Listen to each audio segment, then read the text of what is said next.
So, most of you might be familiar, or some of you might be familiar with 20 questions as a game, which involves one player thinking of a person, place, thing, and other players asking a series of questions to be able to kind of identify it.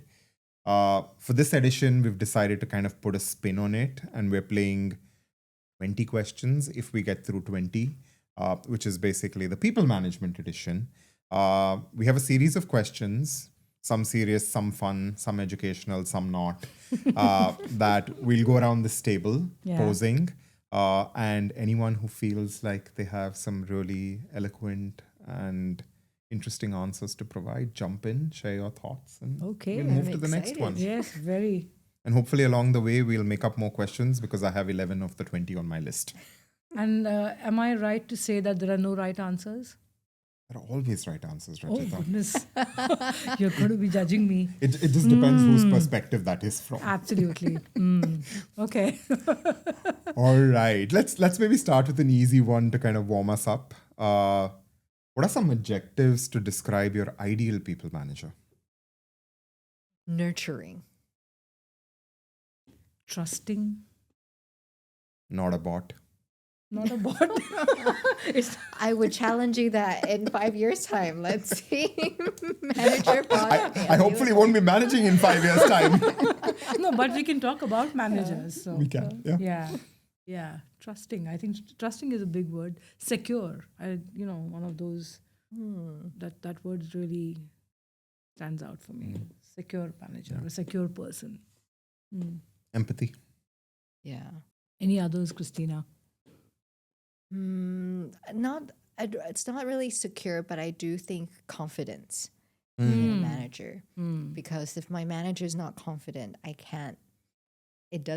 Manager needs that level of confidence to make me feel confident. Yeah, So yeah. the confidence is infectious. Yeah. True. Okay, that's a great question to kick us off. What is the next one? Okay. Let's maybe do the corollary of it. What are some adjectives to describe your non-ideal people? Micromanager. Momager. Emotionally unstable. Sorry, that's 2 words. Or unavailable also. Maybe. Know it all. Know it all. What a great adjective or bunch of words. What else? Inflexible. We have, I feel like there are pictures of managers popping up in our heads. Exactly. Like, how would I describe that person? Yeah, no, I'm running through a list. Some of those like wishy-washy, right? Like, not... Not committal. yeah, uncommittal. non-committal. Yeah. Yeah, non-committal. And and wishy-washy also for me is like someone who doesn't stand by you, right? Yeah. Yeah, someone who doesn't stand by anyone, neither the organization nor you. Yeah, like self-serving. Self-serving. Yeah. Absolutely. Yeah. Yeah. What about your words? We've been giving a lot. Yeah, no, I Clearly, we've been like yeah. deeply scarred. In my defense, I pick my managers and they usually have turned out to be quite good. So it's very hard for me That's to a answer luxury. this question. It is That's a luxury to be able to pick It is your a luxury, managers. but Yeah. while I was thinking of Hermione from Harry Potter. You have the emotional range of a teaspoon. She says that to Ron. So that was kind of the part playing in my head. Yeah. I think for me, maybe, I don't know if I can say this on a podcast, but I'll say it anal. Anal about the tiny things. Yeah, it's like micromanagement Yeah, in some kind ways. of, like in some Yeah. ways, yeah. Yeah. I know we're talking a lot about what we, like the negatives of a manager, but like, I've had managers who've said, please write your review and give it to me so that I can submit it. And I think it's a lazy manager. Delegator, oh my God. Not delegate, it's lazy. Yeah. It's not. Delegate is not a bad thing, but laziness is. Yeah. Yeah. Yeah. I was thinking delegator more in terms of things that they need to do, which they delegate to the team. Yeah, but there is a range, There right? is a Like, range. something There is a that range, many people can do and you delegate, Yeah. but something that is clearly your responsibility and you're not. Yeah. So, I'm going to say suffering know it all, which kind of goes to yeah. what you said. Okay, this is too much of negativity here. Come on, get Oh, back to a come better on. question. All right. No, I'm going to stay on the negativity. Oh, goodness. What's next? That's what makes this conversation interesting. Nobody talks about the negative things. Exactly. I mean, well, people can't talk about the negative things directly with their manager, so this is the best opportunity to kind of channel it. Okay, building on our last one, what's a common phrase used by managers in the workplace that secretly makes you cringe? I have one and I feel really bad about it. It's called head count. Or seats in butt or sorry, butts in Butts seats. in seats. Butts in seats. I'm like, okay, this is a person. Resource. What are these words? I don't like these words. Can you just say team member or a person on my team or something like that? Butts in seats. I have a response to that, Raji, Yes. considering you have an issue with butts and seats. You're not being very strategic. Oh, that is his word. And it is further going to impede your visibility. Oh my God. Visibility is a 4-letter The word. visibility one is The visibility is a 4-letter word, true. you just have to show up more.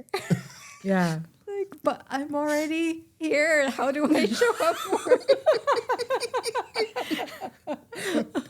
Yeah. You're not bringing your best self to work, Christina. Is that something else that you've been told? Who, me? Yeah. I'm like there is only one self. That's the self that I bring to work every day. I don't know what the best self is, but okay, if you say so. Yeah. Maybe you should work on more impactful storytelling. Oh, yeah. Storytelling is a big one. Storytelling. Yeah. Yeah. Till I started getting that kind of feedback, I didn't realize how, detrimental it is to someone's performance.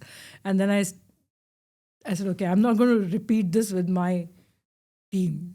And then there were different ways in which we were able to communicate that. But yes, these were not the words. You need to learn how to manage upwards better. Oh, yes. God, Vishal. You're bringing back such bad memories. I'm like, who am I supposed to manage? The people on the 29th floor? Like, Yeah. Executive presence and gravitas. Yeah. Yeah. charisma. Charisma? Really? Yeah. Oh, God. You need to have more presence. Going back to your Exact earlier presence. point. Yeah. Exact presence. I'm like, Okay. I'm there. I'm physically present. I'm mentally not checked out. What more do you want? Yeah. And I think the problem I have with these words is that they're just words without actual action. Exactly. There is no example of what is going on or how I need to show up differently. It's just like words. Yeah. So I have another one. Someone once told me, and this isn't a manager, so technically it's digressing a little bit, but someone told me I need to speak American more. What does it mean? Speak American more. Unfortunately, my British English was not acceptable to the Americans because they didn't understand But it. are you talking about East Coast, West Coast? I don't know where? which coast. The point was choice of words apparently were things that Americans didn't understand. So I need to speak more American. And I was like, yeah, I've been given this feedback as well. Yeah. In not in these very words, but like no, I was told flat out, you need to speak more American. your English There's is too not even- flowery. There's not even Your a English is too book. flowery, yeah. Yeah. Oh my God. Yes. Interesting. How do you improve on that? It's not like you can listen to a podcast on how to speak American. Yeah. So I think coming back to a lot of these quote unquote feedback, they could have value, but it's lacking that concrete examples, right? Exactly. So Yeah. why Exactly. am I lacking on my executive presence? What examples does it show up? And how do we agree on how do we work on these developmental Exactly. areas? Is Exactly. it follow-up actions that's missing? That Oh, makes yeah. it And for me, it's almost definition plus examples, right? Like, are Yeah. you able to articulate what exactly the problem is? And then, give me Yeah. some real life, consistent enough examples, not that one-off instance that happened somewhere. but that word you used the other day just wasn't American enough. It wasn't very American, unfortunately. So, Yeah. Yeah. all right, we're not riffing on the people in the US. Just saying. Yeah. All right. Okay, next question. Considering we're already in a dark place, let's keep going dark. What are these dark 20 questions? let's get through the dark I'm and then curious Yeah. how dark it can Yeah, go what is from this? here. No, let's get through the dark and then there will be light. Okay. Thank God. All right. Yes, please. Okay, what's the greatest threat to people management currently, in your opinion? Greatest threats. I think AI is definitely one of it. I do think it will cut out a number of frontline task-oriented managers' job. It could be whether because of AI or because people think that you don't need people managers. Yeah. To your point, I think AI will bring down the number of managers, maybe, or bring down or change the kind of managers we need. But I don't think you can do away with people management. As long as you have a performance management system and a way to reward, then everything needs to change and shift because of that. Yeah. No, and I think somewhere equating people management to purely task management will be that downfall, to your point, because you're not seeing the value beyond managing tasks. So you think AI will replace everything. So as a result of that, you don't need people managers. Yeah. Maybe slightly tangential this answer is, but there are some organizations that do this very beautifully and some that don't, which is that when you have someone who's a fantastic individual contributor, you then make him a manager. To me, it's not because you like people management, but it's because they assume it's a natural progression. And that to me is a threat to people management because then it just changes the environment of people management completely, or the perception. Yeah. That has traditionally been the route of you become good at doing your individual contributor job, and then the next step vertically is people management. But I think in this day and age, that's not always true. And I think for us being in the industry, we have actually seen a lot of people who don't want to be a manager, but they're very strong senior individual contributors. And that societal expectation actually is a threat to people management because it puts a bad reputation on people management when you have people who don't want to be in that role but go into it. Then they don't end up doing a good job where they don't have the right skill set. But then how do you assess who's ready for management? That's a $1 million question.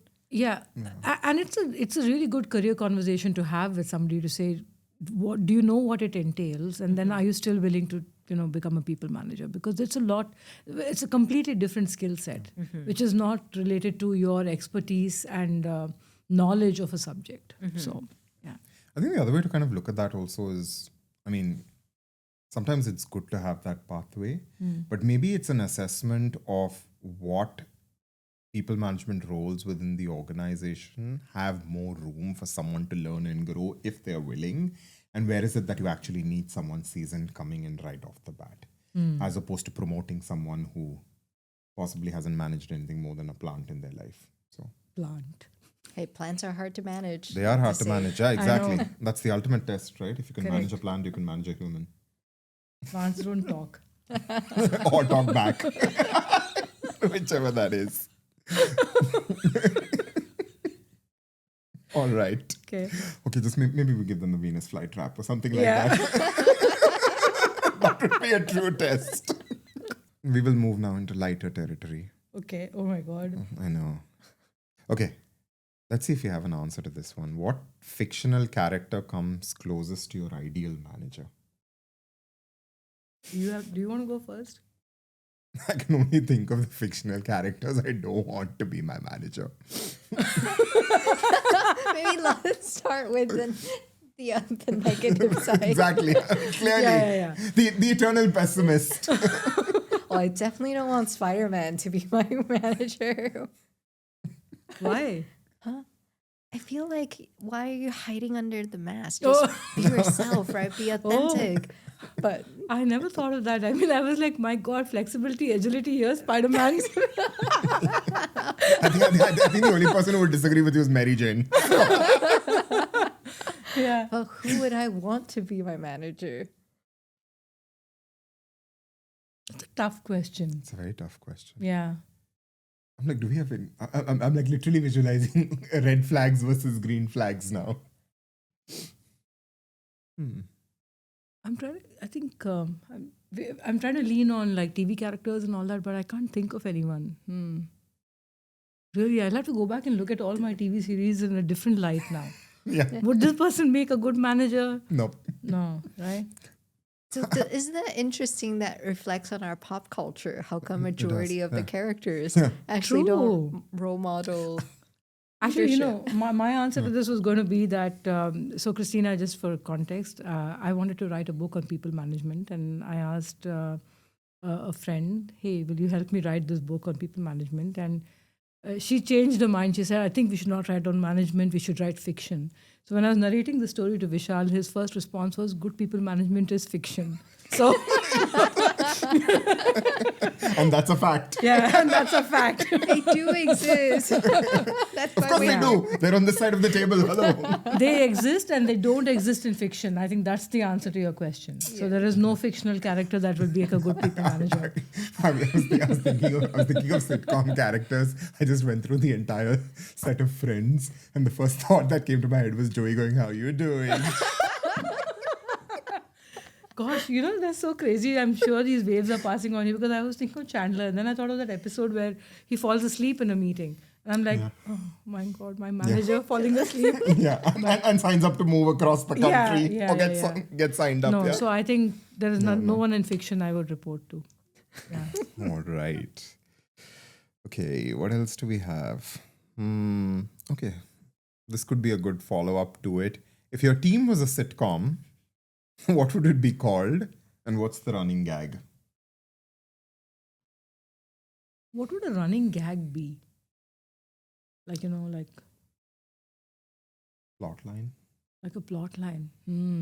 So, I mean, I would actually lean into Friends on this one. Okay. And for me, perfect. the running gag would be we're perpetually sitting in a coffee shop and not doing any work. Wait, where do you work? Can I join your team? In a cafe. It actually holds true because I spent close to 2 decades at Google, and urban legend is that Googlers don't work and all we do is play foosball all day and spend I don't time know. in the micro kitchens. I don't know which Google you went to. I I worked a lot. It's not the Google I worked in. I mean, the three of us have a common experience in Yes, Google HR, yes. and we've never had that. I mean, we definitely had nice sofas. So We I did. think we And- sat on sofas. We we had good coffee, had good coffee. but Definitely got work done. Totally, Yeah. totally.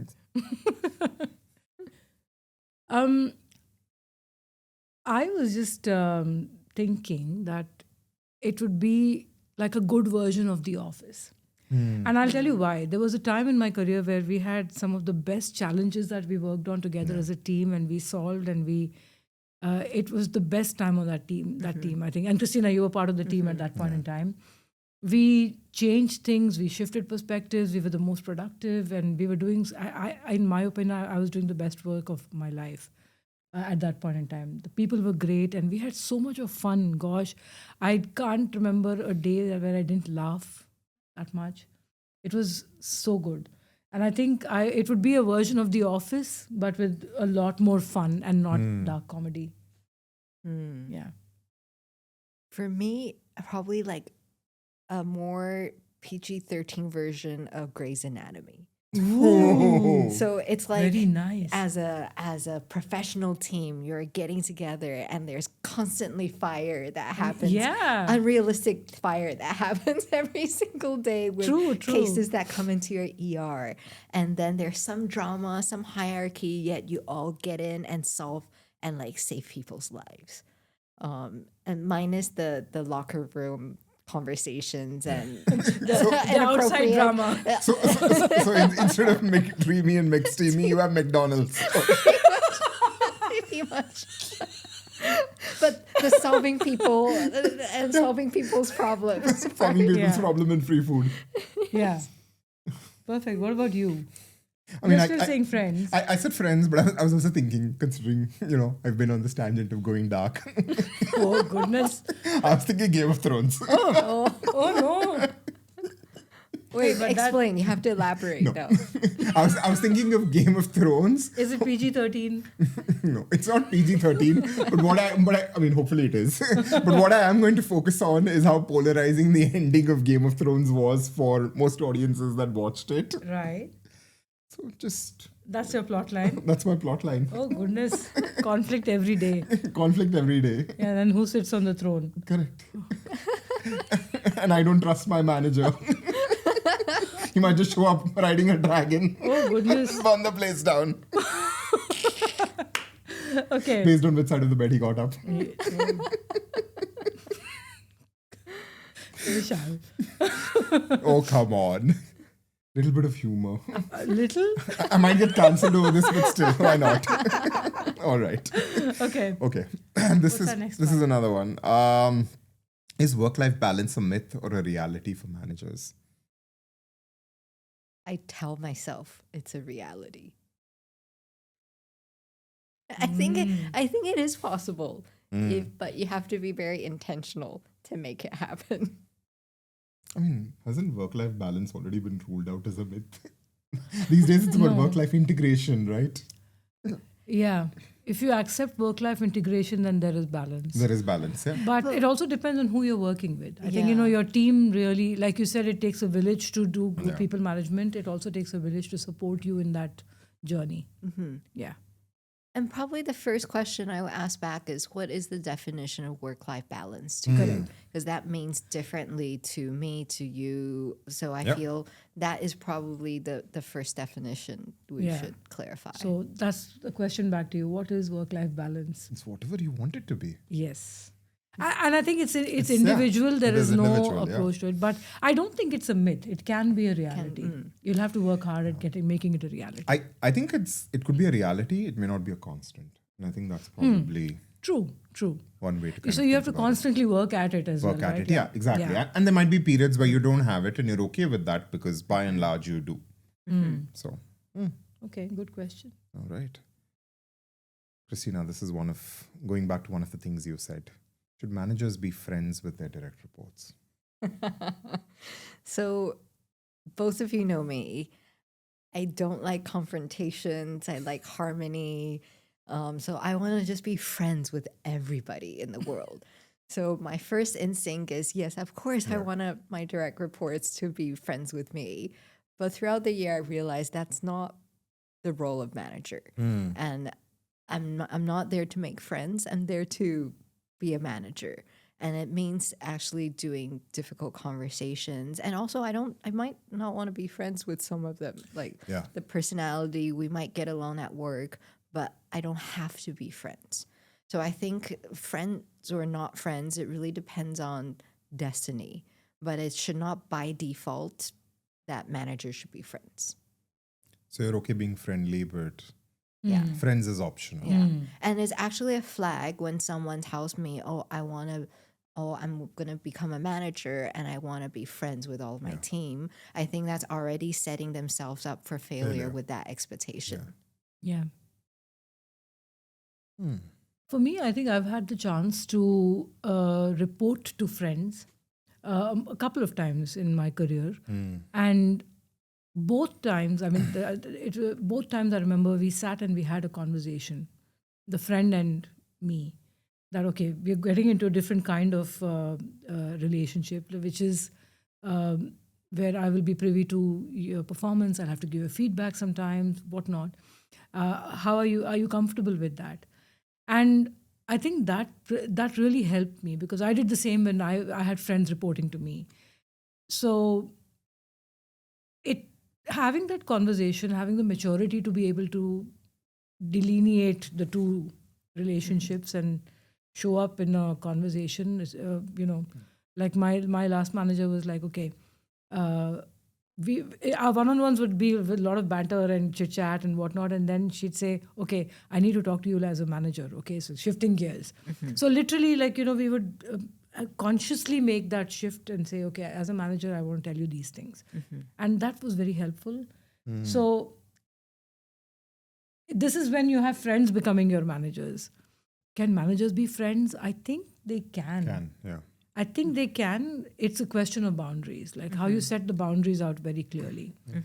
Yeah. But I always start off by being a friendly manager, not as a friend. Manager who's out to be a friend first. No, that's not my approach. No, and I kind of agree. Like for me, it's you don't go into the relationship with the goal of being a friend, but if the outcome of the relationship is friendship, that's great. Yeah. But yeah, I agree with you on boundaries because like contrary to what anyone says, that's very hard to establish. Absolutely. So, and it takes both It takes parties, both parties involved to yeah. create those boundaries. Yeah. Okay, so we have generally a thumbs up. Yeah. Okay. What's one management habit that you swear by? A management habit. I think very basic, but I think regular one-on-ones. That I it can get deprioritized when you're busy, and I don't even have a suggested frequency, whether if it's weekly, bi-weekly, once a month. It really depends on the relationship, your direct report. But I do think regular one-on-ones, I have to make sure those are in my calendar, because I use that block time to get so much of that relationship capital built, whether if it's focusing on task or talking about career, discussing performance.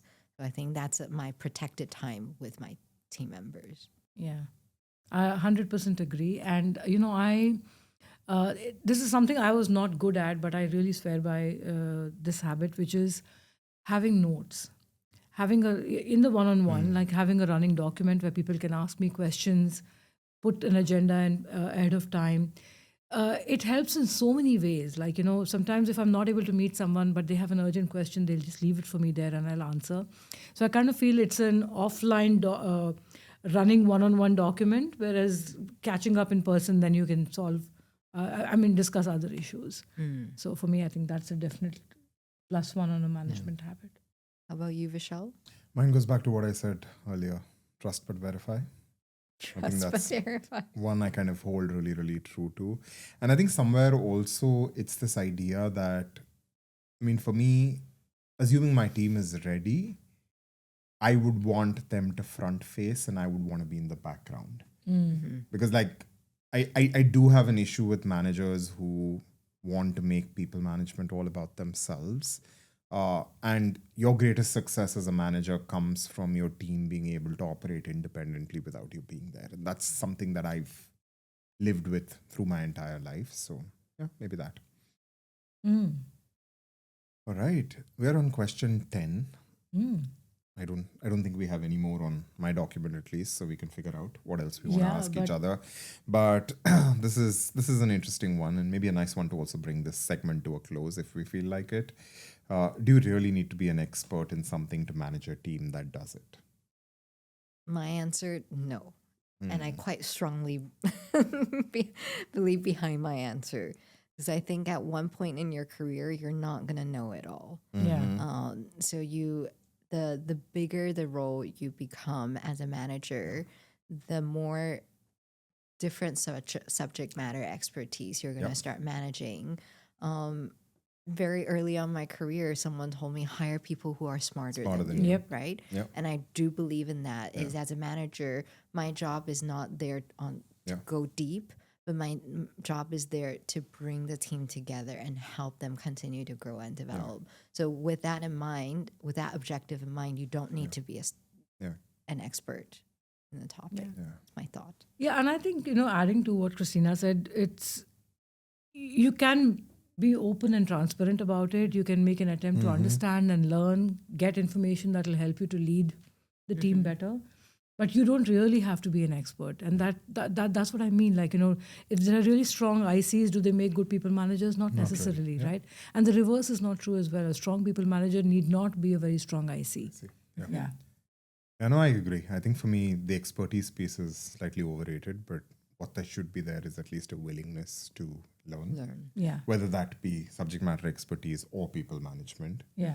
Even if you don't lean that much into the subject matter expertise, assuming you've hired smarter people than you, then at least lean into the people management piece. So, do you think that will be different for roles that require very strong subject matter expertise, like, say, something in engineering or finance and all that? Do you think it'll be different?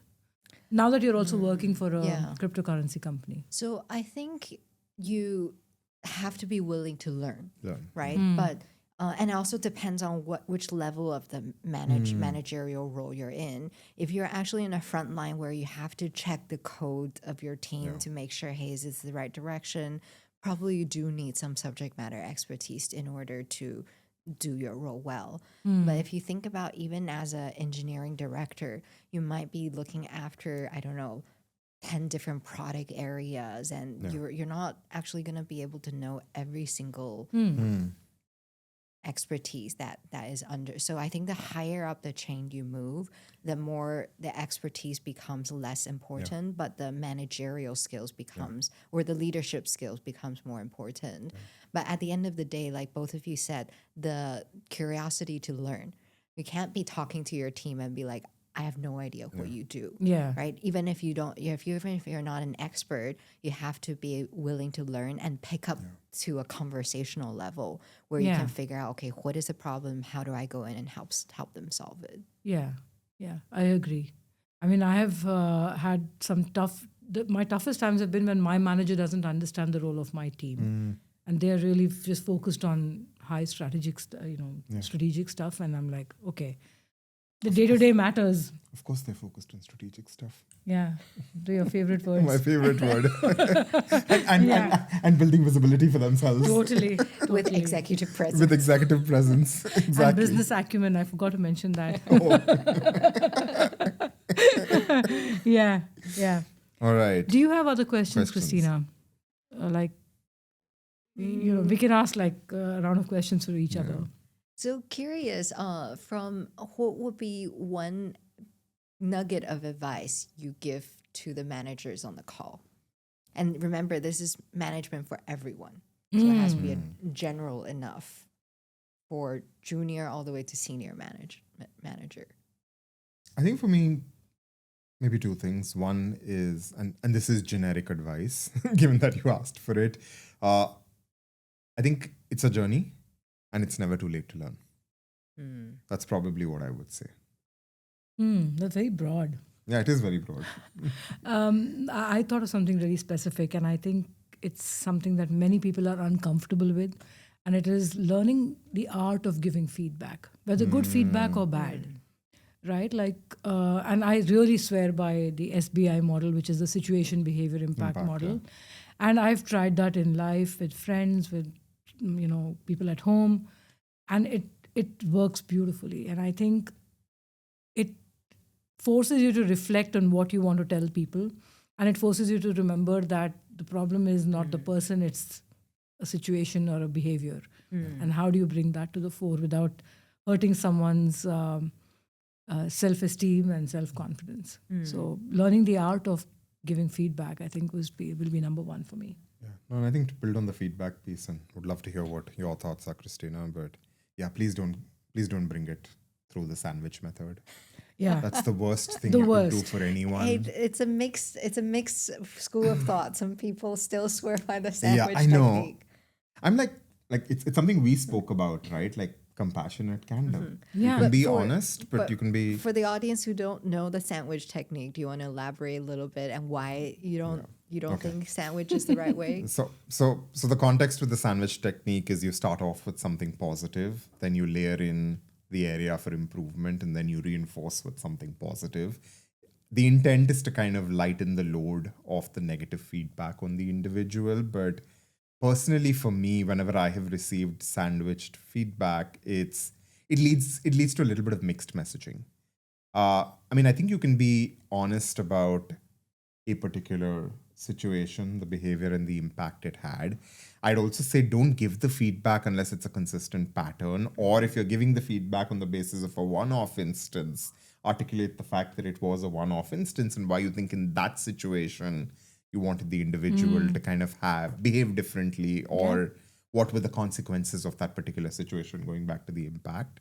But yeah, I'd like to believe we're all adults most of the time. So, I mean, you don't need to mollycoddle the people on your team, particularly if it's for the benefit of, their growth and their development. And if the individual feels differently about the situation, lean into the conversation and try to understand their perspective. But yeah, I'm like, please don't sandwich. I feel like giving feedback can be an entire separate podcast because it's a whole school of art. How do you even just get over that mental barrier of I need to develop this? And it's a tool for emotional regulation, right? Like like SBI to me is the best tool. Like I kind of feel it helps me regulate my emotions and check myself before I'm actually going in. So you're right. It is we can do an entire episode on that. And yeah, I mean, and also I think if you have that psych safety, it probably makes it a lot more easier because it's, I mean, to kind of go back to the friend analogy, some of your really close best friends can tell you things no one else will tell you. And they'll deliver it to you in a way that you understand that it is something you need to kind of work on. And yet at the same, at the same point, you don't hold the individual responsible for being someone who's not looking out for you.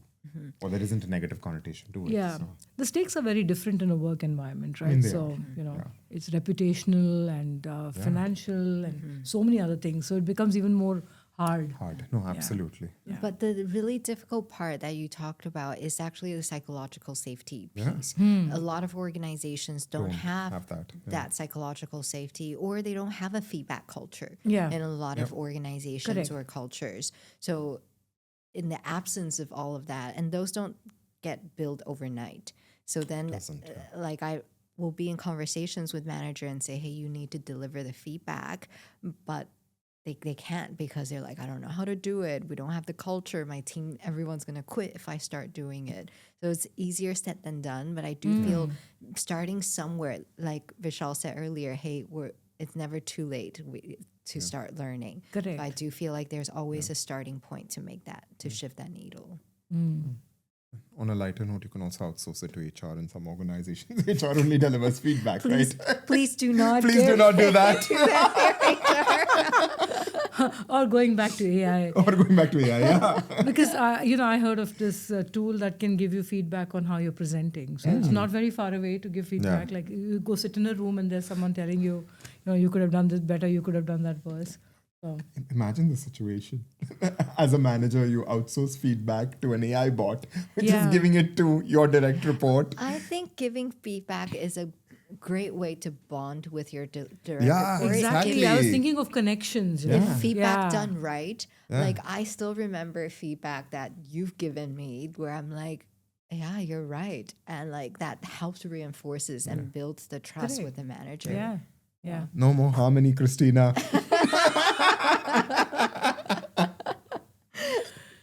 Yeah. Right. I'm curious about as managers, we all have good days and bad days.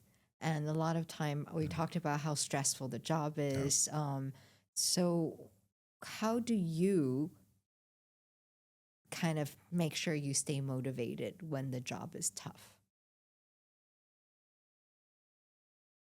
Both of us are taking deep breaths. I can see that both of you have gone through some tough management. Yeah.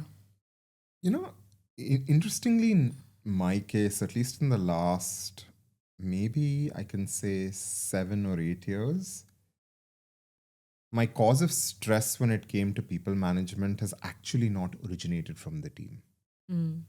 It's been situations potentially involving one of my team members that negatively impacts them, which gets me to worry. It's obviously organizational in whatever form or shape. But I actually don't recollect a time in the last 7 to 8 years where one of my team members has kind of caused me angst. So I think for me, that really, really helps things going because they're kind of my companions in that journey. And I've been able to kind of almost use that group of people to kind of vent when I'm having a tough day. And it sometimes makes it worth it because the people that matter the most in that equation are on the same side as you are. And I know maybe I got a little bit lucky. Maybe there was a little bit of intentional effort that got me to that particular point. That's kind of what I aspire. Yeah, I think in my case, there have been tough situations with people on the team. And what really helped me, initially I would not do this because I remember thinking, how can I ask for help or how can I go to my manager? It'll make me look incompetent. But in the last 10 years, there have been so many situations where I've actually been very candid with my manager to say, hey, I'm finding this hard. I know I'll do it, but I want you to know that it's not going to be easy for me. It's not coming easy to me. So, and I was really fortunate. I've had managers who supported me, managers of managers who supported me through tough times. And that, I think, just being First of all, acknowledging it for yourself, and then letting your manager know that it's not an easy job has helped me. How about you? For me, I echo a lot of that. I'm a people person, so when I go through a tough time, usually I talk it out with my confidant and hey, this is what I'm going through. And that's why I think it's important that my manager is someone that I can go to and be honest about, hey, I'm having a tough time. This is the reason why. Not to expect them to help me solve things, but to have a channel to talk it out. But at the end of the day, I ask myself, why am I here doing this? Right? What's the purpose? On days that are bad and I'm frustrated, I don't have to be a manager, right? Like, it's not a failure. I can be a really successful individual contributor. There are so many different career options. So if I choose to be a people manager, why am I doing it? And the reason why it always comes back to, because I find it really rewarding. I see the impact that I'm able to bring as a manager, that at a different angle than when I'm an individual contributor. So that kind of brings me back to, okay, it's tough, but I'm still motivated because this is a path I chose for my career. Yeah. Great question. I know. We have just a minute left, so we can wrap Any it up final with this. Any closing final words? closing thoughts, Vishal? I think maybe just to kind of add on to what you said, Christina, this is a shameless plug to put out there. I think what I've also found helpful is group therapy with fellow managers. Yes.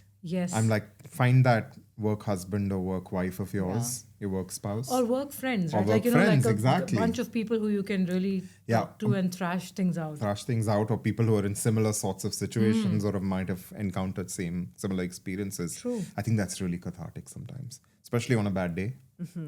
Or listen to the podcast, right? That's what we're here doing, just sharing our ideas and building a community together. Absolutely. That was a plug. That is the plug. Thank you, Christina. Thank you, Christina. Thanks, everyone. Thank you. Thank you.